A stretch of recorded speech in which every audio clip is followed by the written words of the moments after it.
So vital signs are measurements of your body's basic functions. They are called vital because they reflect the most important functions needed to sustain life. There are 4 vital signs, such as body temperature, blood pressure, pulse rate, respiratory rate. So first, you're gonna need to gather all the supplies for conveniency. So we need the cuff and the sphygmomanometer, then oximeter, then the thermometer, and the wipes that we're going to use to clean the equipments that are not disposable, and then the watch to count the time with. So now we're gonna do the procedure. First, we're going to perform the hand hygiene.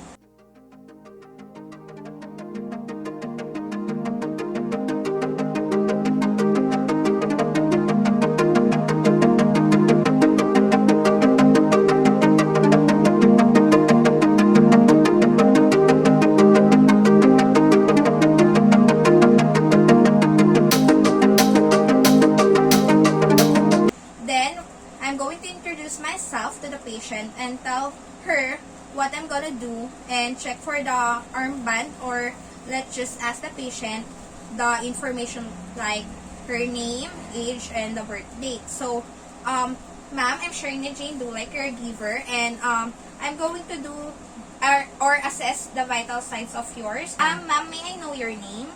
Johnny. Your birth date, please. July 20. Okay, thank you. Then next is we're going to assess the pain rating of the client. So we're going to ask, or we're going to use the 0 to 10 numerical scale. So 0, no pain, and 10, the worst pain you have. Ma'am, do you have any discomfort with you? From 0 to 10, 0 is the lowest and 10 is the highest. 0 is the rating of the patient. So she doesn't have any discomfort with her, but if the scale of the patient is, for example, is 8 or it is high, we're going to ask more questions to the patient, like, where is your pain located at? Can you please describe it for me? Is it burning, or it is radiating, like something like that? Then we're going to document that pain. So now we're gonna do the oxygenation saturation by using the portable oximeter, this one, and we're going to pick some fingers that had good circulation. So normal saturation is 95 to 100%. Maybe. Yan nila sa hospital. Hindi lang tayo siya.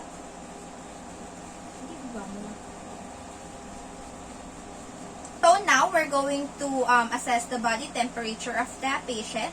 So the body needs to stay at certain temperature to support its basic functions. In a healthy adult, body temperature is around 98.6 degrees Fahrenheit to or 37 degrees Celsius, but it can range between 97.7 degrees Fahrenheit to 99 degrees Fahrenheit, or the 36.5 degrees to 37.2 degrees Celsius. So there are different kinds of assessing the body temperature, such as oral, rectal, axillary, by ear, or by skin. So we're going to use digital thermometer for the axillary. So I'm going to clean the thermometer by cleaning it from the tip to the shaft. So now we're going to put it under feet of the patient. Then, so let's on it. Ma'am, I'm just going to put the thermometer. Then we're going to wait for the beat of the thermometer. So while we're doing the body temperature, we're going to check the respiratory rate. This is the number of breaths you take in 1 minute. So the speed pattern and depth of your breaths indicate how well your body is working to deliver oxygen to all your vital organs and tissues. So how to measure our respiratory rate? We're going to let the patient rest like that if she is sitting down, and then we're going to measure the breathing rate by counting the number of times your chest and abdomen rises over the course of 1 minute. So we can look for the shoulder when it rises and when it falls down. So we're not going to tell the patient that we're already counting the respiratory rate because they can manipulate the respiration rate of their self. So 1, 2.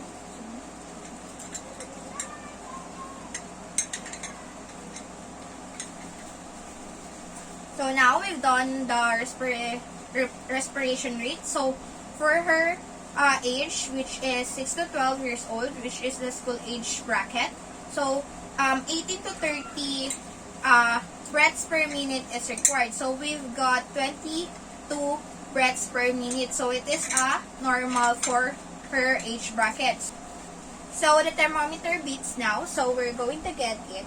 Mom, I was going to get it. So it is 36.9 degrees. We're gonna put it. Then after that, we turn it off. Then we clean the thermometer by the shock to its tip to make it sterile. Then we put it in its storage.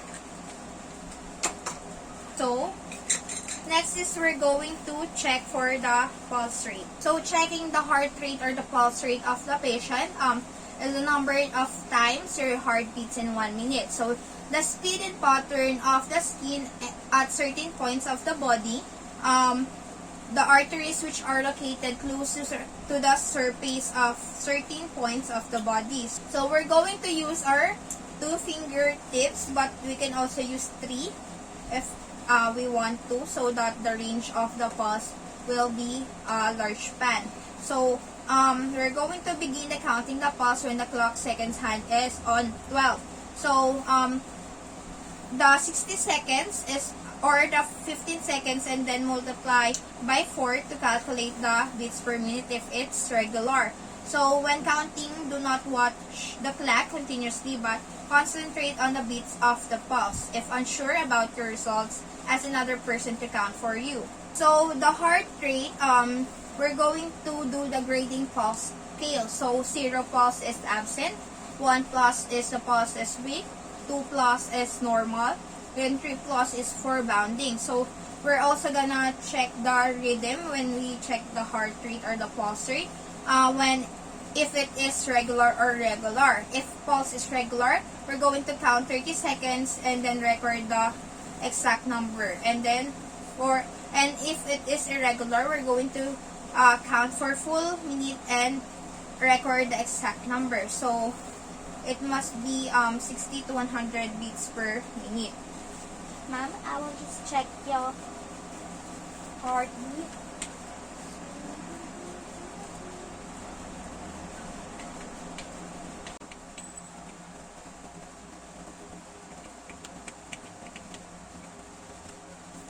So the pulse rate of the patient is normal, so it is 2 plus, then it is regular in the rhythm. So we already counted 30 seconds, so we multiply it by 2, so 35 times 2 is 70. So it is in the range of normal heart rate.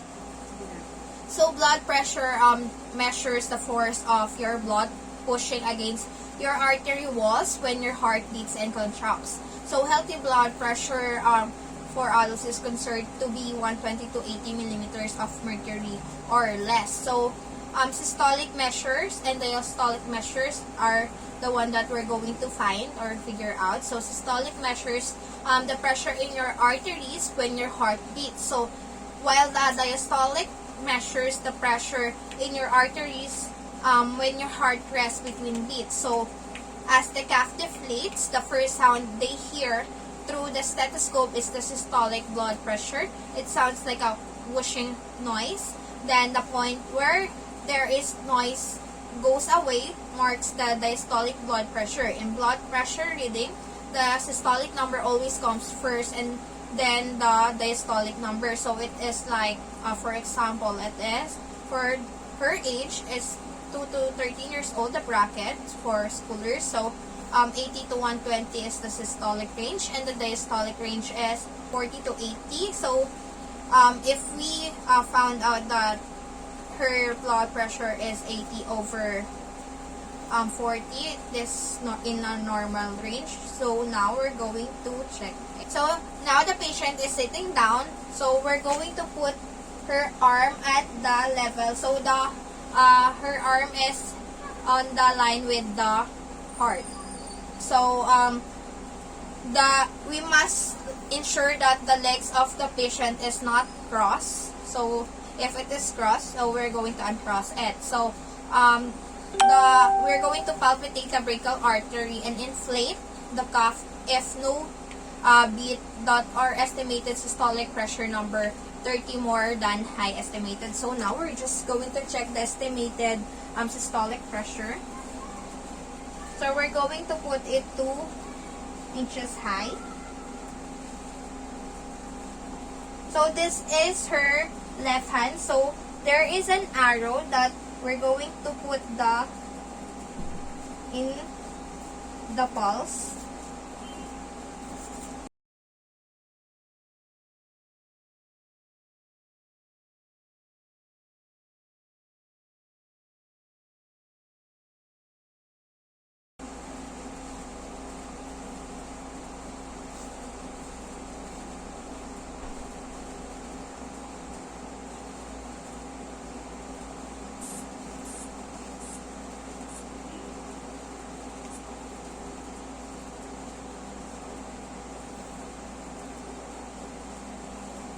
Sakit. Siyempre, hindi. So, the estimated, so now we're gonna check the BP.